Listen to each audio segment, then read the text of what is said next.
Aloha and welcome to Mystery, Mystics, and Metaphysics.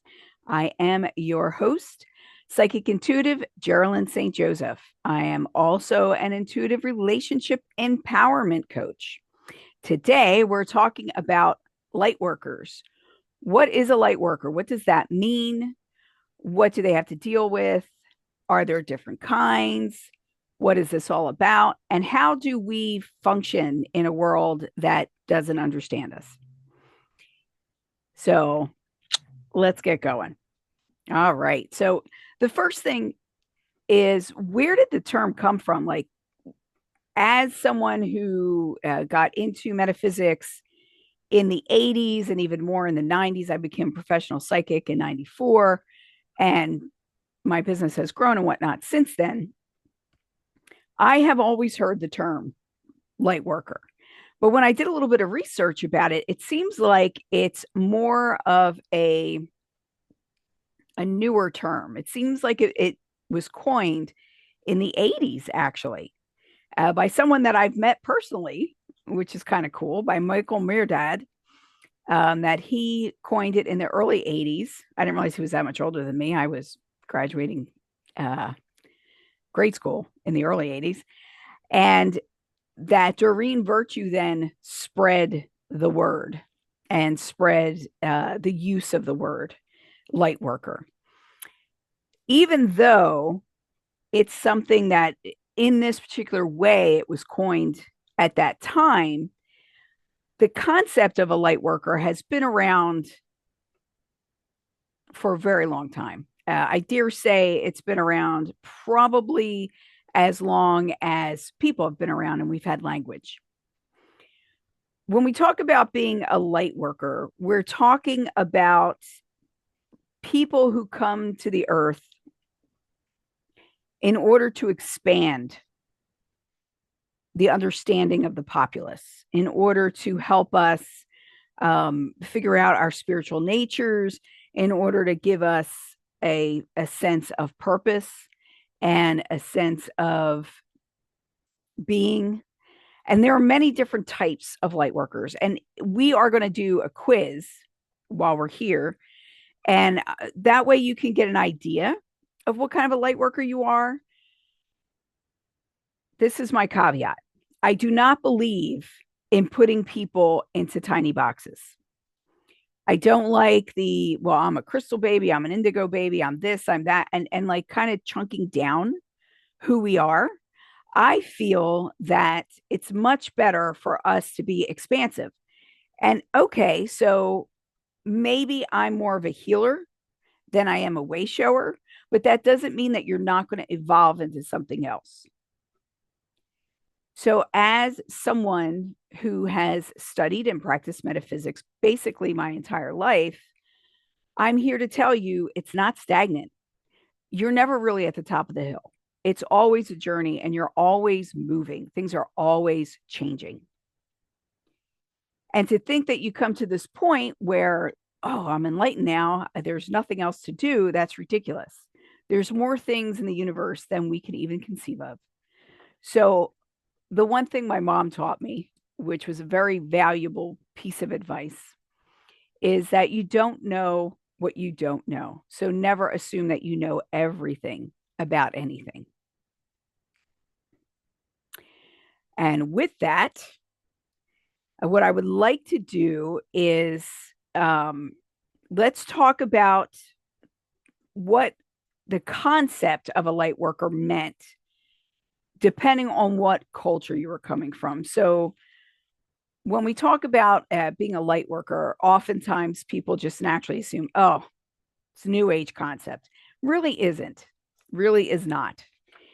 A light worker, the idea of someone coming to the earth to spread knowledge or to spread an energetic upliftment has been around forever. I mean, think about the Dalai Lama, think about Jesus Christ, think about the Buddha, think about Muhammad, think about the there's so many different traditions, even indigenous and shamanic traditions. There's the shaman who comes to show the way. There's different gods who became human.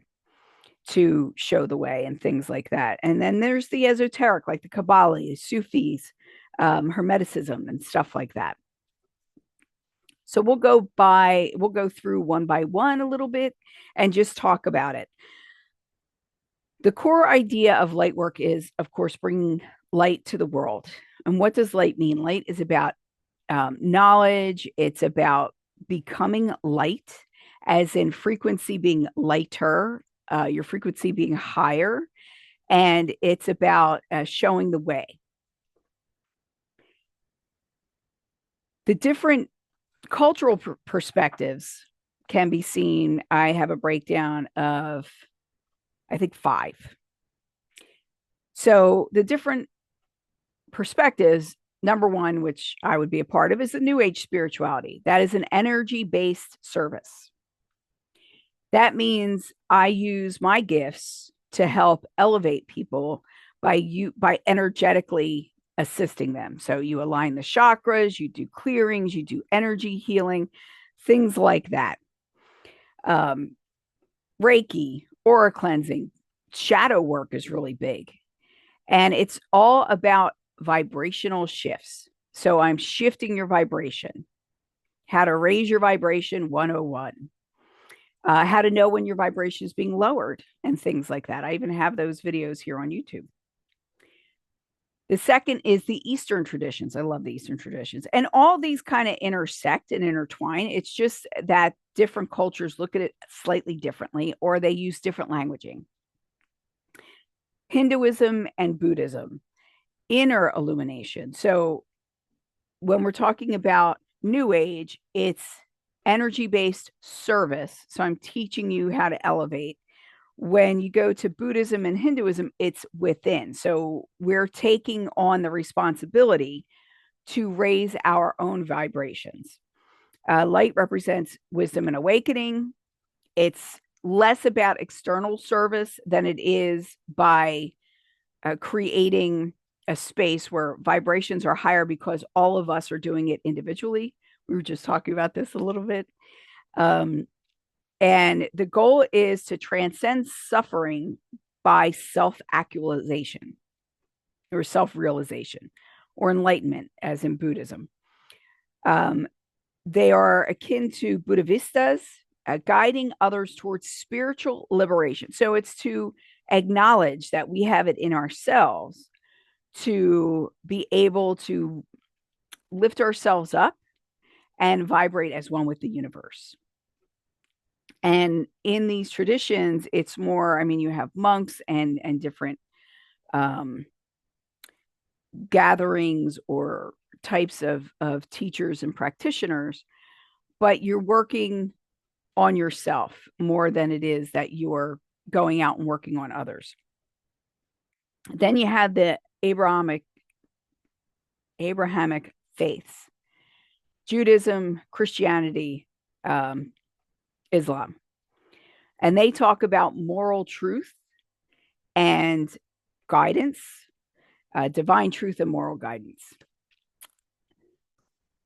They see the light as a reflection of God's presence. When we say namaste, it is seeing the Christ energy in you, or the light in you is reflected in me. It's seeing your divinity.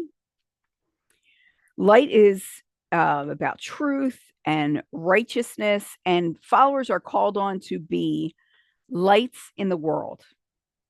Just like I'm raised Catholic, so I know more about the Christian faith.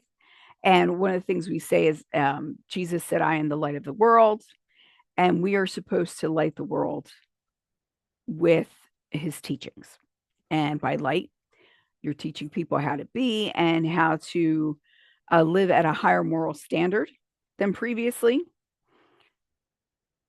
So followers are considered to be lights of the world. But when you're talking about light workers, we're talking about prophets, mystics, and ethical leaders. And they work through compassion, justice, and faith.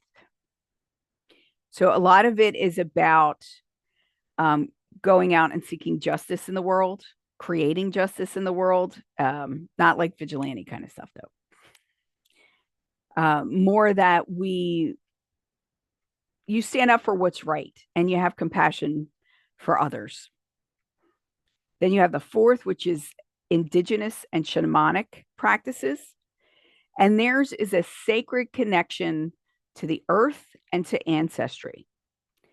So when they're practicing their faith, they're doing so with establishing and nurturing a connection to earth and to their ancestors. So you look to the ancestors because they've come before you. You want them to teach you, to keep you safe, to guide you, all these things. Their light is linked to life force, spiritual harmony, and ancestral wisdom. Why do we consider the ancestors wise? Two reasons. One is because they've lived before us, so they've been through this already. And two is there's something called cellular memory, which is not the words that they would use, but there's cellular memory so that you have your body physically has memories of the people who've come before you at least seven generations back. I mean, that's a scientific fact. At least seven generations back, where we will respond and we have that in our physical selves. So if that's something we want to integrate moving forward, it's something we would need to reaffirm. If it's something we want to release so that the next generation moves forward without that, then that would be something that we would have to consciously look at releasing. But that all has to do with the ancestors. And once an ancestor has crossed over, they become wiser because they can see the land. They see the lay of the land. They know what's coming up. They know what happened. They can help you learn your lessons and things like that. Shamans and medicine people, medicine men and medicine women, they help to bridge between the two worlds. So when you have a shaman, it's called walking between two worlds. And that's someone who can easily dip into the other side or peer into the other side. And they're also here on earth physically. It is not an easy balancing act to play. However, with that strength and fortitude, we then can pull from the other side to show you what needs to happen or what lesson you're supposed to be learning. We can look at your soul contracts, things like that. And that is all about a balance between the physical and the spiritual. And that's indigenous and shamanic practices. Then we have esoteric and mystical teachings. Very close to New Age also, and actually New Age is based on these. These are older.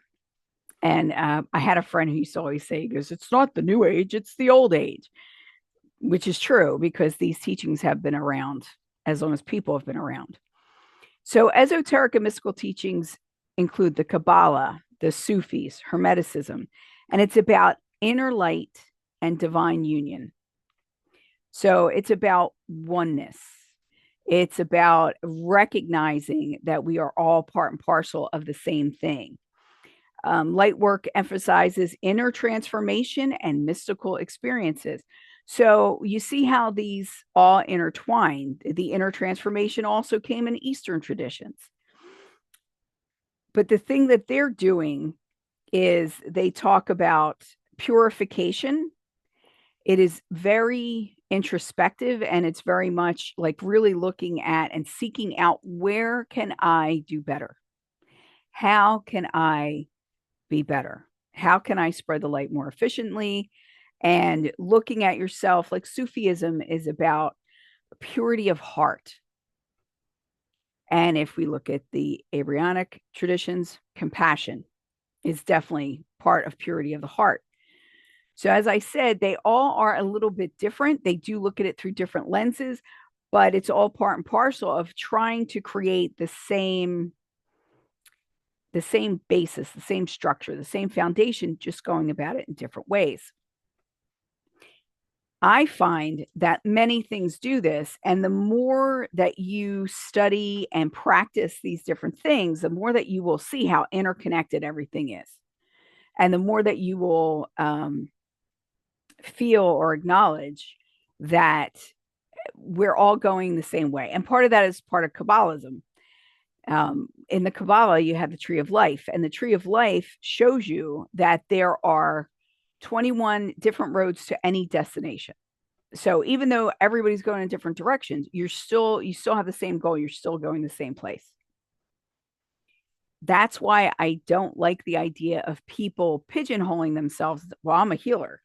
And then they think that that means that they can't be a prophet, or that means that they can't do shamanism, or that means, like, it's all intertwined. And as we grow and as you get more and more, you do have, generally, you'll have a some thing that you really resonate with, but that doesn't mean that these other pieces don't come in, and we're weaving things together. So don't say that you can't do any of those other things just because your focus is healing, and to say you can't do any other kind of energy work, because that's not true. All that being said, 3 key types of energy worker. You have a spiritual guide and a healer. So a light worker in and of itself is someone who feels a really strong calling to do something that is going to change the vibration of the world. And as each of us do this, each person who raises their vibration, everybody who's connected to them, their vibration is raised also. So you're kind of pulling everybody up with you. And as you raise the vibration of an area, things of lower vibration tend to fall off because they cannot exist there. And you keep moving upward and onward. With this strong calling, you might be called to healing, to spread positive energy, to give guidance, whether that's spiritual guidance or physical, real world stuff. It attains the same end oftentimes. You engage in practices like meditation, energy healing, spiritual teaching, because you want to uplift those around you. So by uplifting yourself, you're doing that, and also by teaching and doing things that will raise the vibration around you. By helping someone one-on-one or in groups, you can also do that same thing to raise the vibration. The second is being a beacon of love and positivity. So being a beacon means that by your presence, you are changing things simply by being there, simply by existing. You will have times where you actually put thought into it, because you make that choice to be positive. You make that choice to change the perspective so that you can see things in their fullness instead of just seeing through that peephole. As in our world today, most media is just looking through a peephole, and the whole thing is about fear and having to, or wanting to really control. And fear is the easiest way to control, because fear is very low vibration, and it pulls everything down with it. So when you're feeding the fear, you cannot be feeding the love at the same time. You have one or the other that you're going into. So if you go into compassion and you're working on being a beacon of love and light, there is one girl on YouTube who I love to watch her videos, and every day she posts something positive. It could be somebody who is, sorry about that, somebody who like saved an animal, or something miraculous that happened, or different things. But every day she posts something uplifting. And as soon as I see this girl's face, even before I watch any of her, you can just see the light coming out of her. It's so apparent that she is a beacon of love and possibility and positivity. And this is the way she is affecting the world.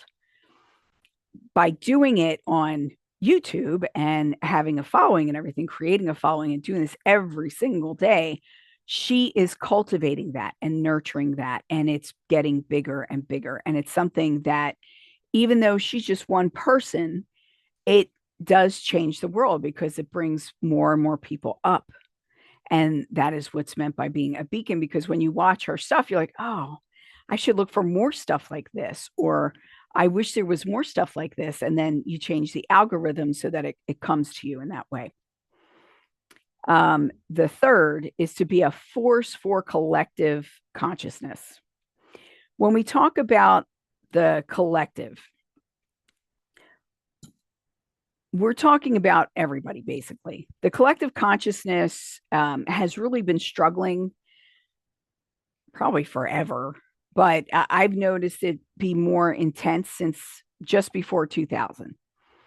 And the collective consciousness is struggling with, how do we maintain our individuality while we are recognizing that we're all one, we're all part and parcel of the same thing.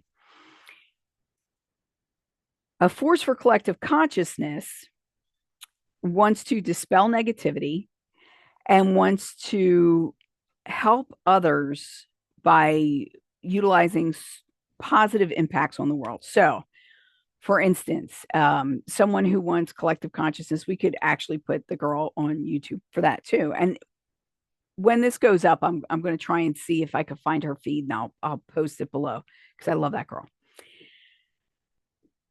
But it also is, the difference between that is the collective consciousness is letting everybody know that they all count. You're all part of this, every single one of you. You are all important no matter what. I wrote a book in the early 2000s about this called 50 Things You Can Do to Change the World. So each of these little things make an impact, and we may not see what that impact is. If you're doing something like, something that would happen to me all the time when I was a kid is, for whatever reason, I begin off the bus and an older person would just grab me and be like, "You're walking me home." Okay. I mean, I'm not a big girl. Um, and for whatever reason, they would have me walk them home. I even had a lady jump out in front of my car and was like, "You're taking me food shopping." Okay. All right. We're doing that. So doing that kindness will change their vibration that day and possibly moving forward, because little things mean a lot. When you're really in a position where things are difficult and you're really down, and then all of a sudden someone appears and asks if you're okay. How does that feel? That's amazing. Or someone appears and "Can I help you? Is there anything I could do to make the load lighter?" And just in the asking, it shifts things. Just in the asking.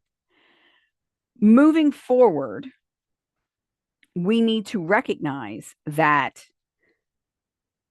this is something that we all do. We all have our toes in the pool, and we all need to recognize that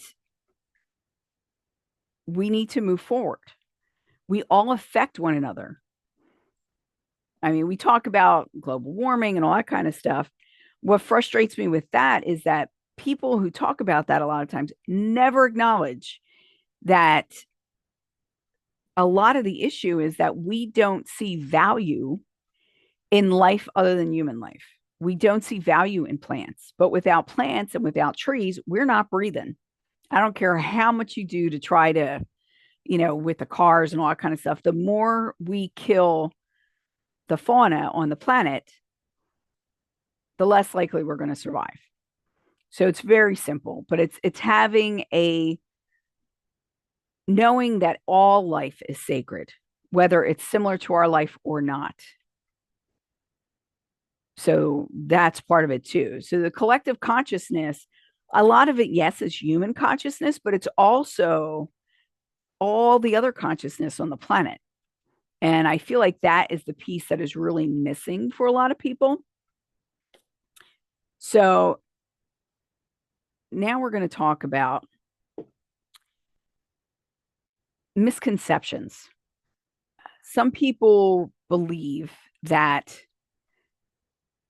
light workers have to be religious or they have to fall under a certain faith system, whether that is, you know, a religion that's recognized or whether that's like, oh, they must be witches or whatever. That is not true at all.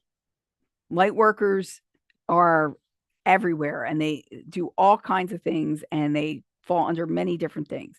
I've met light workers from every religious background, even very toxic religious backgrounds, who are seeking a way to shift out of that, out of the toxicity, and trying to figure out a way to shift the group if they can. They may not be aware that that's part of what they're doing is helping to shift everything, but it happens.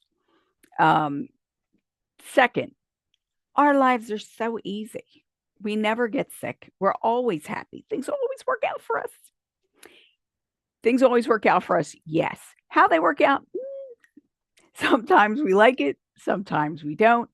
We are people and we are living in a physical world. We are not the only ones making an impact on what is around us or on the world. Everybody is creating reality. Like when we talk about you create your own reality, a lot of that is about perspective, but it's also about the energy you're putting out and what you're creating and what you're pulling back in. However, we are surrounded by what's it like 3 billion people on the earth right now. Everybody's doing that. So if there's 10 of us trying to build a peaceful world, and then you have a billion people who are trying really hard to fight about everything and be always be insulted and there's something wrong and they have to be right and all that kind of stuff. It's really hard on the 10 of us who are trying to do good. But we can outweigh them because we're more conscious in what we're doing. Don't give up just because it seems like the majority is doing this, because in reality, you don't know. You don't know. So each of us as individuals, we need to take on that task. Life is not always happy. It's not always easy, but things do always work out. We suffer a lot of the same things that everyone else suffers. I'm going to change that word. We go through a lot of the same things. So suffering is a choice. We could choose to suffer it or we can choose to deal with it. And those are two different energetics. Okay. Light workers only work with energy healing. No, we already talked about that. I don't need to go into that further. There's all different kinds of light workers. And many light workers don't even know they're a light worker because what they do is just so natural and it's so much a part of who they are that they don't even know that there's a definition for it. And that's fine. As I said, I don't believe in putting ourselves into a box, any box.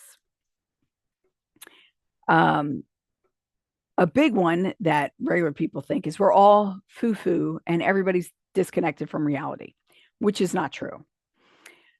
There are people who are. I'm not saying that doesn't exist, but if you took 100 light workers, I'd say probably 25 of them wouldn't even know that they're light workers. They just naturally do this. They don't even recognize like the kind of impact they have.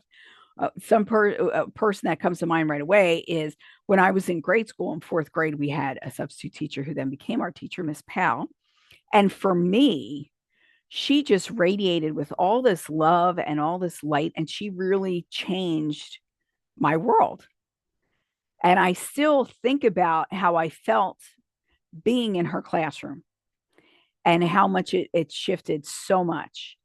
And she has probably no idea that she's a light worker. Like that was not something that she would have called herself. I lost touch with her a long time ago, but she was amazing. And she changed the lives of every person that she came in contact with, whether it was a student or someone that they crossed paths on the street or somebody who came into the store where she was cashiering or whatever. That's what being a light worker is about. So out of 100, probably 25 don't even know they're light workers. You will have a small percentage, maybe 10, maybe less, who get so into what they're doing that they don't want to deal with the physical world.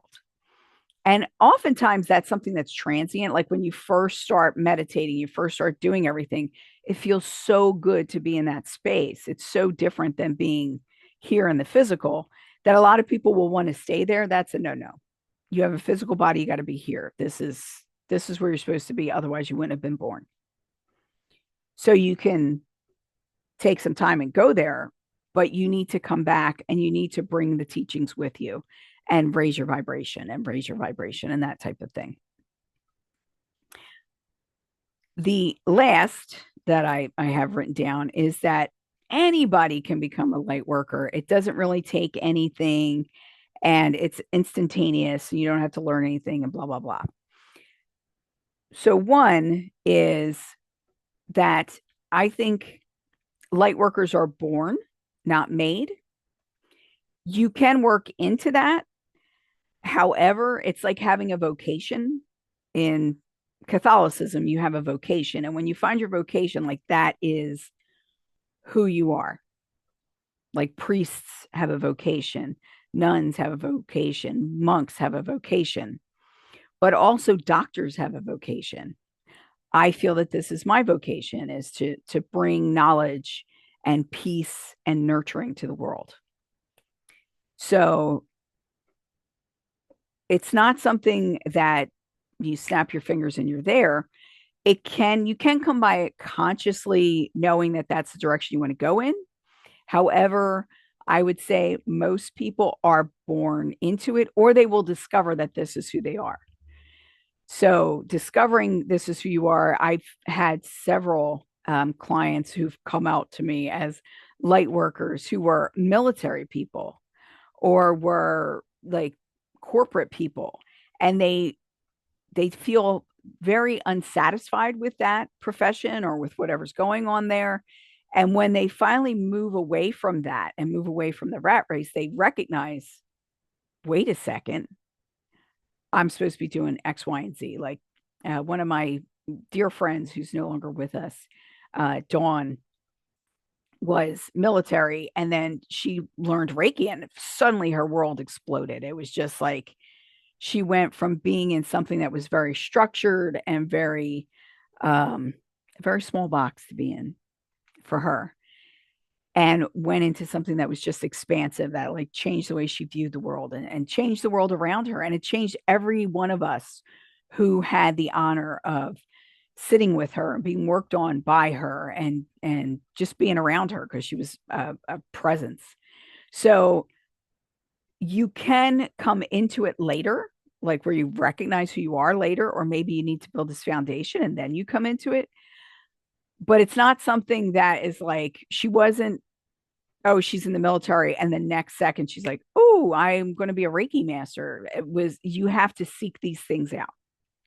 And as you seek them out, then you discover who you are.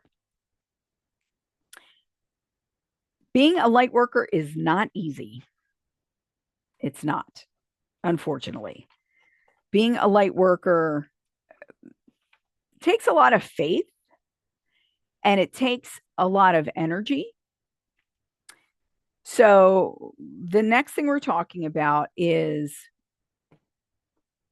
what are some of the challenges to being a light worker? Some of the challenges are number one, biggie, burnout and exhaustion, especially if you're around people who are very negative and who just feed off the negativity. Also, being a light worker, sometimes you will attract those kind of people who just kind of want to feed off of you. You really need to be careful with that. There's emotional exhaustion, mental exhaustion, physical exhaustion. So people will come and try to feed off of your energy, especially if you're really bright and big and positive. People feel good when they're around you, and sometimes they end up taking. So you need to prioritize self-care. You need time to recover, and you need boundaries, and figure out what those boundaries are and what they look like and maintain them. One of the things you may want to look at is when we learn how to pull in white light energy, which is universal source energy. It's otherwise known as the Christos or the Christ energy. It's pure unconditional love. When we learn how to pull that, if we feel somebody kind of like leeching on us or trying to suck us dry, and they may not even know they're doing that. I know I've had several clients over the years that just, when I would do a reading, I couldn't function afterwards because it just took so much out of me. And it wasn't like their reading was so much different than anybody else's, but it was just that they were so in need of that light that they just like pulled everything they could. So what you do is you pull in the white light energy and you just disperse it. You constantly have it going through you. So they're not pulling your light, they are pulling the light. Okay. Um, Second thing we tend to do if we're not paying attention, the second thing is we absorb negative energy. So there are times when we're around people and we might think we're having a good time or whatnot, and then we start getting cranky and getting snappy with people, and you don't recognize it until you step out of it that you've picked up other people's negativity. But that's something too. Most light workers are empaths. Not all empaths are light workers, and that's for a whole different discussion. But what we do is we'll take on somebody else's struggle. We'll take on somebody else's negativity. So there's two different ways that these things happen. It could be ambient, where we're just taking it on because it's there and we don't have, our boundaries are not clear. We might be having a drink. We might be having a little smoke. When we're doing things that lower um, our guard and our threshold, those things also allow negativity to attach to us and to come in. The second way is when we're trying to work with people and help them, oftentimes we will take on their struggles and it'll eat away at us. And we need to be aware when we're doing that, that we need to separate. So like when you're doing Reiki, you do a Reiki healing and then you have to cleanse yourself. You need to cut the cords between you and that person so that you're not taking their stuff home with you because it's not yours. You're not supposed to carry it. So that's a big thing. You'll be able to tell that this is happening because you'll start feeling emotionally overwhelmed. You might have anxiety, social anxiety. That's a big one. You'll feel exhausted. You have mood swings, things like that. Like, do you notice that when you're around a certain person, you feel really tense or that you feel drained after you're with them? Excuse me. Things like that. Number 3, when you are a light worker, oftentimes you feel very misunderstood because you are. I like to use the term muggles. I know there's other terms for people who are not awake, for people who are not spiritually tapped in. And when you're surrounded by that, especially if you have to live in an environment like that, it's difficult to keep moving forward and to really raise your vibration. My belief is that a lot of times we choose to be born into these situations because being bombarded with it, you have to grow strong. You have to learn how to push out your aura to be able to remove yourself from the situation energetically because you can't physically. So it forces you to really develop your spiritual muscles. And hopefully you find somebody or you can go within and figure out how to do that. So you feel isolated and misunderstood. One of the things with being a light worker too that I feel happens a lot is that we are very easy to connect with. We can understand everybody around us. It's real easy to tap in and see how everybody's doing and what's going on, but it's really difficult for us to get the same. So we need to find people of like mind and like energy, like vibration. You don't want to be in a space where everybody's feeding off you all the time and you have no way to recover. You have no way to refill and to get what you need. So that was number 3, feeling isolated, misunderstood. Number 4. 4 is you face a lot of resistance and a lot of criticism. So when we have been a certain way our whole lives, and then all of a sudden we discover something and we're like, whoa, this is awesome. I feel great. You're going to be hit with a lot of people questioning what you're doing. You're going to be hit with a lot of criticism. You're going to be hit with a lot of resistance and people. Well, I like the way you were. Well, guess what? I'm not that person anymore. Everybody needs to grow. And if you're around people who don't want you to grow, they don't want you to be happy, they don't want you to expand your horizons, it's usually for a couple of reasons. One is they like the idea of controlling you and being able to use you for whatever they want to use you for. Excuse me. The second is they're afraid that they're losing you. Like they no longer understand you. It's out of their fear and they're wanting your safety or caring about you. But it's fear-based more than somebody trying to take control, and try to understand which of those it is, because oftentimes, like, the people that are closest to us, our close friends, our favorite siblings and stuff like that, when we start to change in this way, they are going to freak out because they can feel the shift. They can feel that you're different. So they're either going to back up and watch what's going on from a safe distance and then come back in when they feel like they're more ready for it. They may totally cut off ties, or they may take the ride with you. Hopefully the people that you really love and feel really connected to are open enough to want to explore who you really are in your fullness. And if not, then that may be someone that you're not supposed to continue to be around. Maybe they were there for a period of your life, but not for your whole life. And I know that's difficult. However, with each space that's made, there are people that will come in and there's energy that will come in and support you. You have to allow that, though, and you have to seek it out more often than not. So, facing resistance and criticism, I have another belief about that. And my belief is I love to be questioned, especially when I first started going through this. I'm very, I don't know if I want to say logical, but I'm like a scientist. I want to test everything. I want to look at everything. I want to know how things work, even to know that I'm not going to be able to know. I'm not going to be able to conceive of it. So when I first started professionally doing readings and things, because I've done readings since I was a little girl.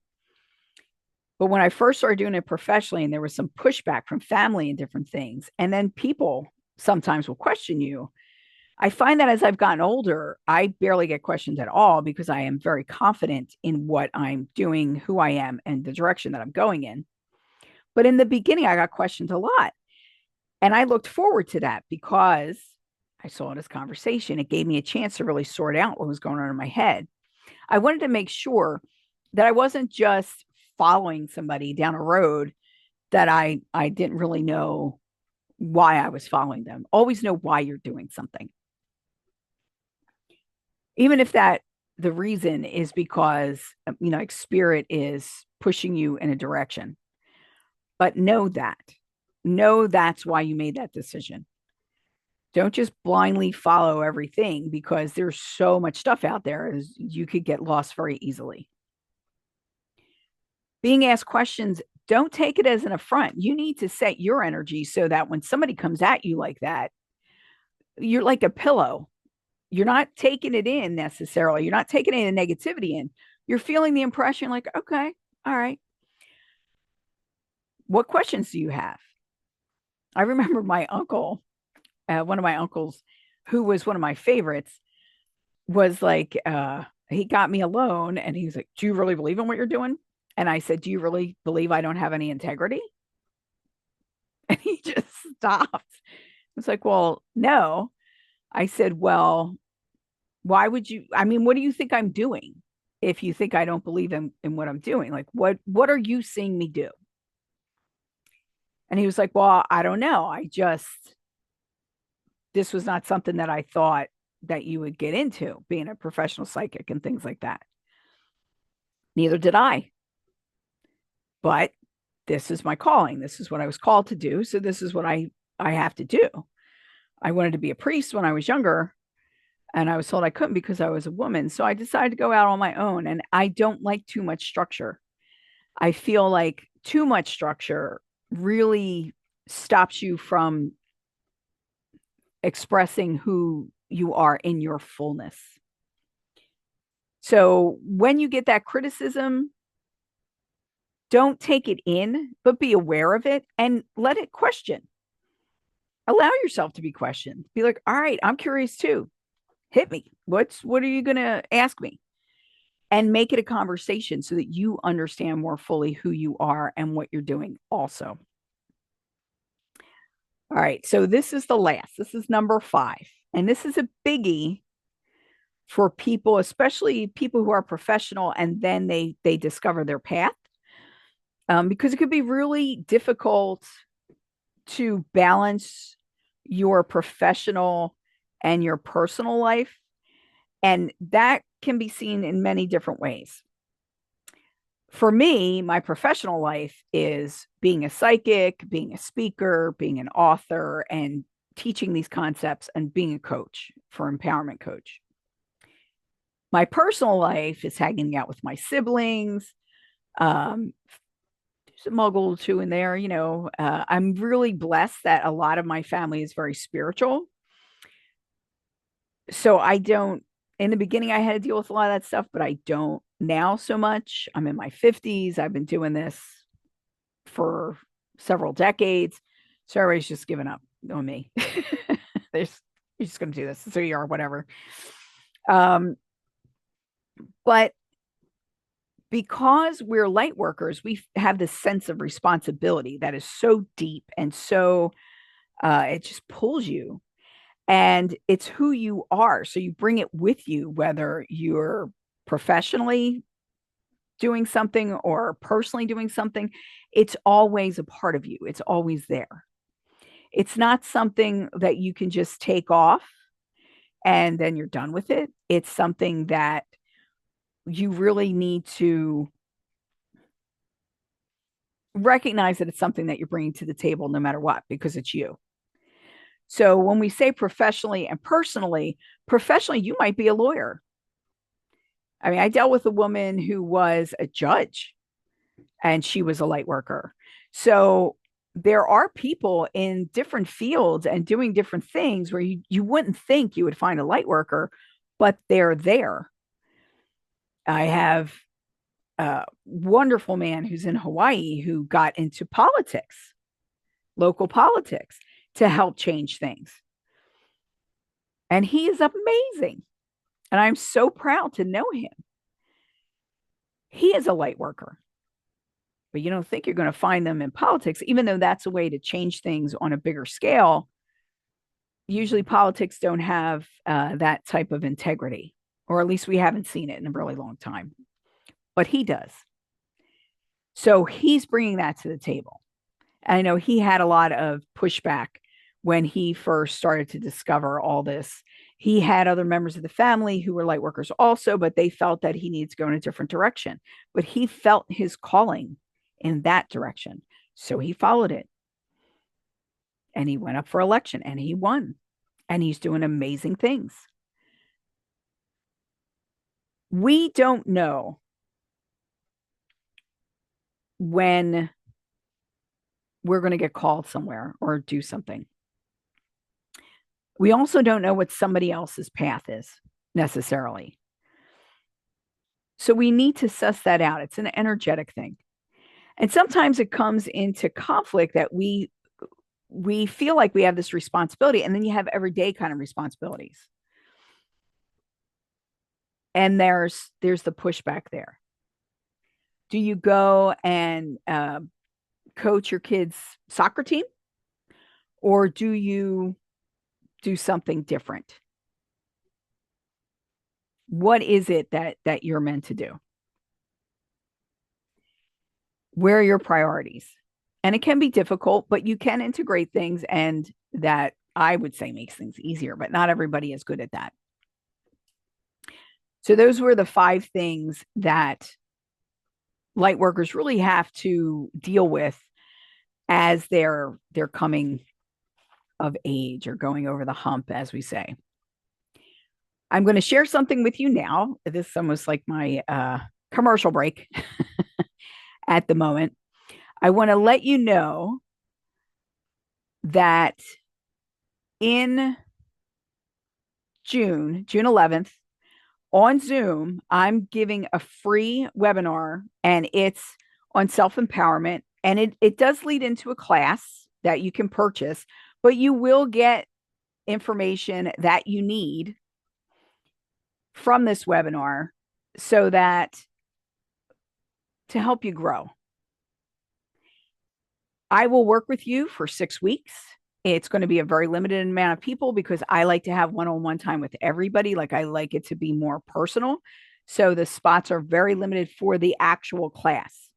For the webinar, feel free to invite your friends. Everybody can come. With the class, if I need to split it up into several different groups, I can do that. But the webinar is June 11th, Wednesday at 7 p.m. Eastern time on Zoom. And you can find this page on my website, which is psychic Geralyn St. Joseph.bravesites.com. And as you can see, it's right up here in the thingy doohickey there in the navigation. So if you're interested, I would suggest to go and sign up so that you get your unique link and you have it. And usually what I do is right before we go on, I will go in and resend to everybody who sent theirs. So it's kind of like a reminder. Alrighty, I just want you to know that. Now it's time. It's time for the quiz. Let's take a quiz and see what it is that, what type of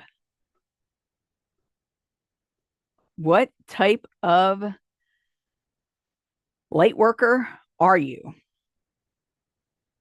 Okay, so I hope you have pen and paper handy. You're going to be making notes as for each one. There's only, I think, 4 questions. As we go through them, you have A through H. What I want you to do is pick number 1 and then pick number 2 on each question. If you have to, some people will have 1 and it will be very specific as to where they feel called and what's going on. Other people will see a couple different things. So just go with what is most, what resonates with you most, what feels the best.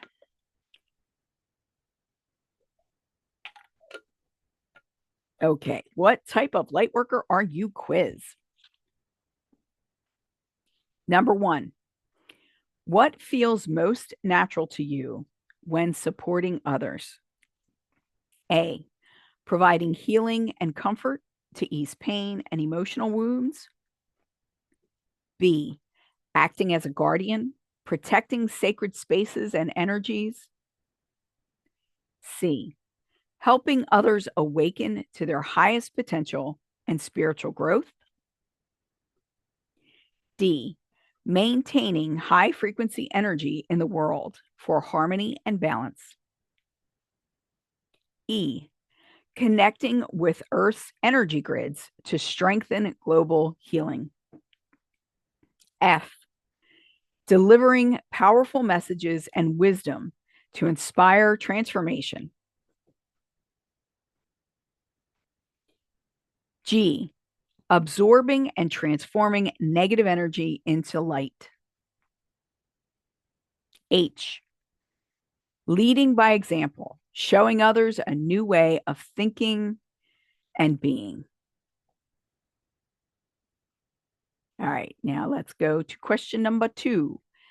And remember, when you're answering, you're putting a 1 for whichever one you feel most, and then a 2 if there's a secondary. And you're writing down the letter. Which statement best aligns with what you feel is your life purpose? A, healing is my gift.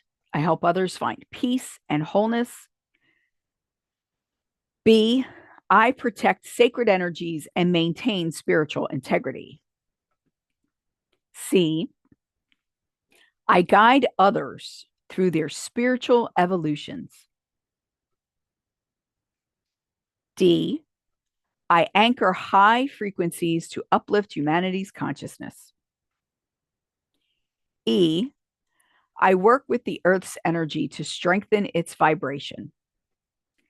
F, I spread wisdom and truth through words and messages. G, I transmute negativity into positive energy, restoring balance.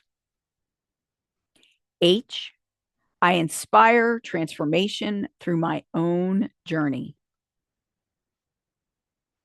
Okay, so that was number 2. Number 3, what type of energy do you feel most drawn to working with? A, healing and restoration. B, protection and guardianship. C, spiritual ascension and awakening. D, high frequency consciousness. E, earth energy and planetary grids. F, words, messages, and communication. G, emotional and energetic transformation. H, leadership through personal growth. Okay, this is the last one. What role do you naturally take in groups or communities? A, the nurturer. People come to you for healing and support. B, the protector. You ensure spaces remain energetically secure. I'm sorry. C, the guide. You help others awaken to new perspectives. C. D, the stabilizer. You hold and maintain high vibrations. E, the earth keeper. You feel deeply connected to Earth's energy. F, the communicator. You share insights through teaching and storytelling. G, the alchemist. You help transmute negativity into light. H, the way shower. You inspire others through action.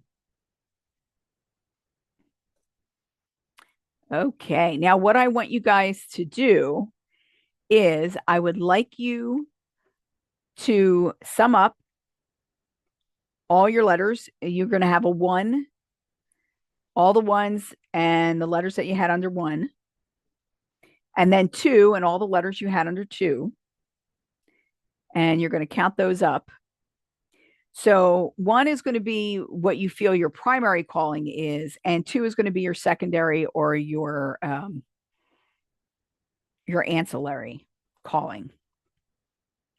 And I will let you know that as you develop and get further into things, a lot of people will develop more than 2.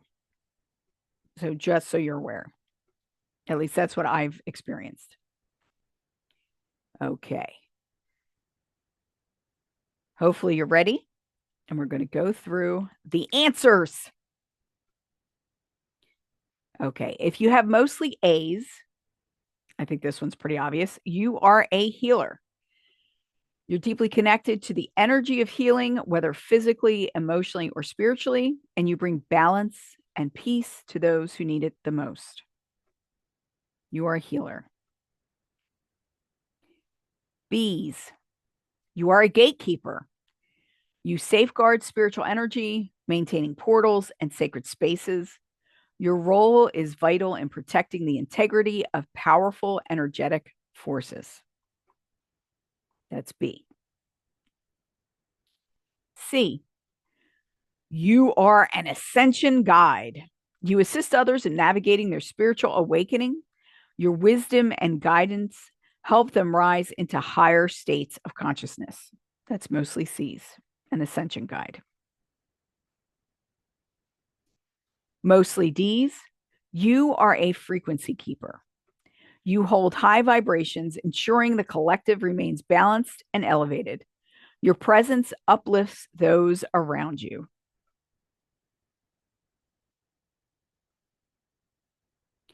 So that's D, is a frequency keeper.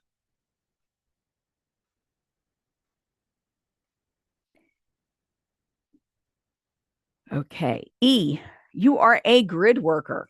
You work with Earth's energy grid, stabilizing and healing planetary frequencies. You are a bridge between cosmic energy and earthly consciousness. A grid worker. F, you are a messenger. You share truth and wisdom with the world, using words, art, and communication to inspire and enlighten others.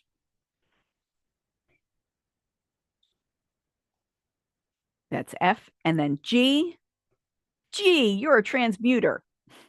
You transform dense negative energy into light.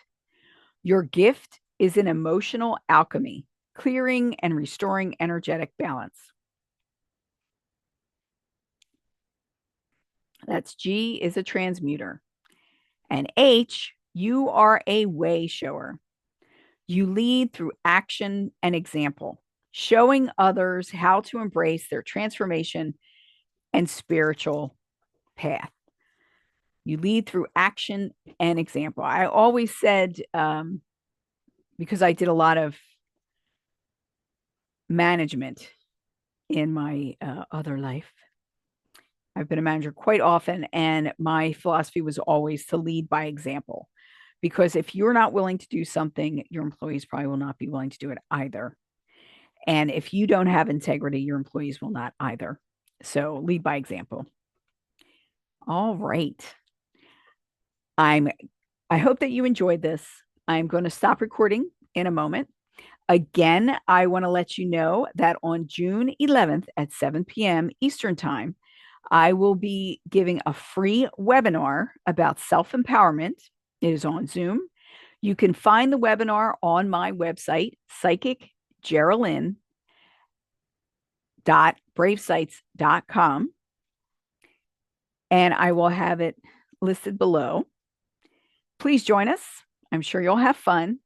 And this was Mystery, Mystics, and Metaphysics. We are a meetup group, and you can join us on Meetup also. We have some things there for free and other things that are for fee. I hope you enjoyed your time with us. I'm Geralyn St. Joseph. I will see you next time. Mahalo.